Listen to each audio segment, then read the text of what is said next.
It's time for Recipe of the Day. I love a skillet dinner, that one pan kind of concept where everything just cooks together. Very few dishes to wash up after, and kind of relaxing to cook because you only really have one thing going on. This shrimp and rice skillet is exactly like that. You don't really need anything else for dinner, maybe just like a little salad. Or since the flavor profile of this dinner is kind of Italian, one of the things that Marty and I love as a side dish is to just do some raw cauliflower tossed with Italian dressing, a little bit of garlic powder, maybe a little salt and pepper, and then a little sprinkle of shredded mozzarella cheese. And I usually get that going before I start making dinner, stir up that raw cauliflower with the salt, garlic powder, dressing, and cheese, stir that up and put it back in the fridge. And the salt and the dressing kind of start to like ever so slightly soften the cauliflower. Really, really nice. My kids are not fans of raw cauliflower, so if I'm giving them an extra vegetable, it will usually be like some carrot sticks or something like that. They enjoy that. And then there is like tomato and bell pepper going on in the shrimp and rice skillet. So it is just a full meal. Really, really good like that. Okay, so what you're going to do is get out a large skillet and you're going to heat a tablespoon of olive oil in there over medium heat. And to that, you're adding one medium onion that you've chopped up and a red bell pepper chopped up, or whatever color bell pepper you have. And you're cooking and stirring that just until it's softened. And then you're adding 2 or 4 cloves of garlic minced up, along with 2 teaspoons of Italian seasoning. That can be a store-bought Italian seasoning blend or homemade. And I will link to my homemade Italian seasoning blend recipe. I know I tell you guys this all the time, but what I love about my seasoning blends is that I give you the amounts for making a full half cup, but I also give you the amounts for making 2 tablespoons. So you could just make a little batch of this to add to here if you want to. I also just list what's in there with like approximations. So if you don't want to have to mix anything together, you can just go ahead and throw in some dried basil, dried oregano, dried parsley, thyme, rosemary, garlic powder, and that will do. You just want to make up about 2 teaspoons. Use as much of each of those as you want to make up the 2 teaspoons. See what I mean? So you're adding the 2 teaspoons of the Italian seasoning to the onions, peppers, and garlic, as well as a half a teaspoon of salt and a half a teaspoon of black pepper, and if you'd like, a pinch of red pepper flakes. And you're just going to stir and cook that for 30 seconds to just kind of start those flavors blooming in there.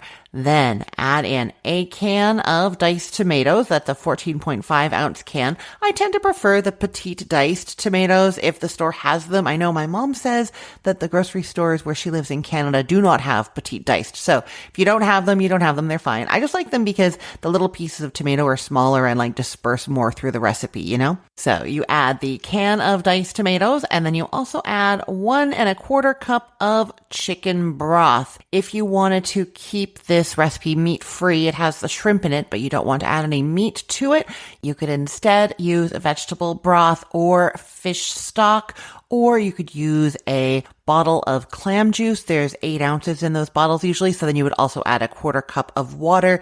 The other thing that you could do is, I am about to tell you what kind of shrimp you need in this recipe, and I'm going to be recommending that you get the already peeled shrimp. That's just to save you time so you don't have to peel them. But if you wanted to, you could get the shrimp with the peels on still, and then you would peel them and you could simmer them in some water, a little bit of salt. You could add other aromatics if you wanted to. Just simmer them for like 15 minutes and they will flavor that liquid with a nice shrimp flavor. Sometimes people saute them in butter first and then add liquid to that. So any of those options are going to be good if you want to make your own like little shrimp stock. See? Okay, so whatever you've chosen, you're adding 1 1/4 cup of that to the mixture.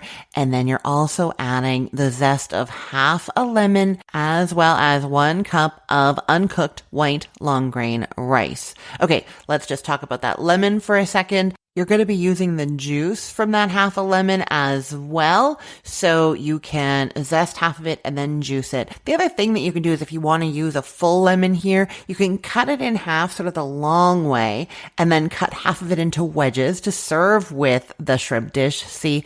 And then the other half you zest and juice for in the recipe. Okay, now Talking about the rice, I said 1 cup of uncooked white long grain rice. I don't really recommend that you use something else here because the timing does matter. When you're doing these like one pan dinners, the amount of liquid and the timing has all been kind of figured out. I mean, I spent time figuring that out, and it's not calibrated to rices that take longer.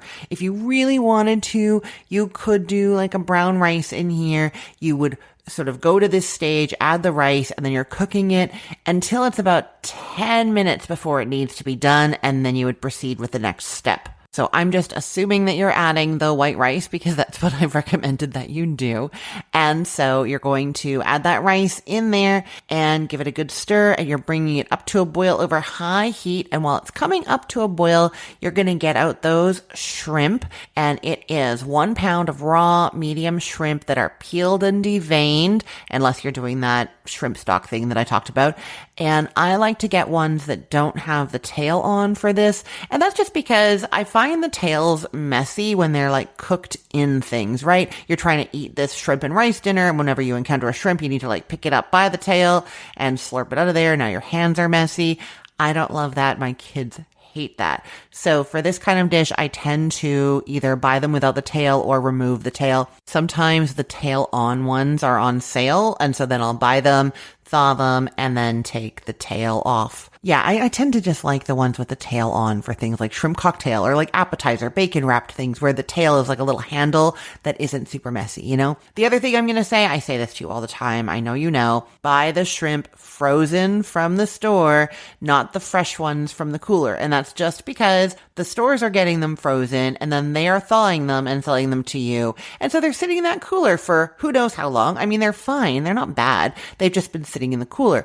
So if you get them frozen, then you thaw them right before you need them, and they are going to be fresher than the fresh ones that you got at the grocery store, right? Okay, so while that rice mixture is coming up to a boil on the stove, you're going to season your thawed shrimp all over with half a teaspoon of salt and half a teaspoon of pepper, and then set those aside. Okay, once the rice mixture has come up to a boil, stir it once, and then cover the skillet and reduce the heat to low and let it cook like that for 10 minutes. Then uncover the skillet and add the shrimp in a single layer over the rice. You really don't want them overlapping. I had one in a dish that I was doing with my daughter last week. We were doing a paella for a Spanish project that she's doing for school, and we did a similar technique for that, and we had a couple of spots where there was one shrimp kind of half over the other. It didn't cook as quickly, so it actually really matters that they're all in a single layer with contact with the rice there. So you're going to lay out the shrimp in a single layer on top of the rice, and then you're going to put the lid back on and cook it until the rice is tender and the shrimp are pink and opaque. It's going to be about 8 to 10 minutes longer. Then you take it off the heat, take off the lid, and drizzle the shrimp all over with the juice from that half a lemon, and then give it a stir the shrimp into the rice, taste it, add more salt and pepper if you'd like, and then sprinkle it all with Parmesan cheese and fresh parsley, and serve. And if you wanted to, you could serve it with those lemon wedges on the side in addition. I will put the link to this recipe in the show notes for this podcast episode, or you can head to cookthestory.com/ROTD and get it there, or find it in our Facebook group, facebook.com/groups/recipeotd. And hey, just a quick note. I'm on a recording hiatus right now, so for the next little while, I'm replaying episodes from the archives, including this one. If you heard me mention a holiday, a season, or something going on in my life that seemed a bit off, that's why. Thanks so much for listening, and I hope you're enjoying these older episodes. I am Christine Pittman from cookthestory.com, thecookful.com, cookfor2.us, and from this podcast, Recipe of the Day. I hope you have a great day. Let's get cooking.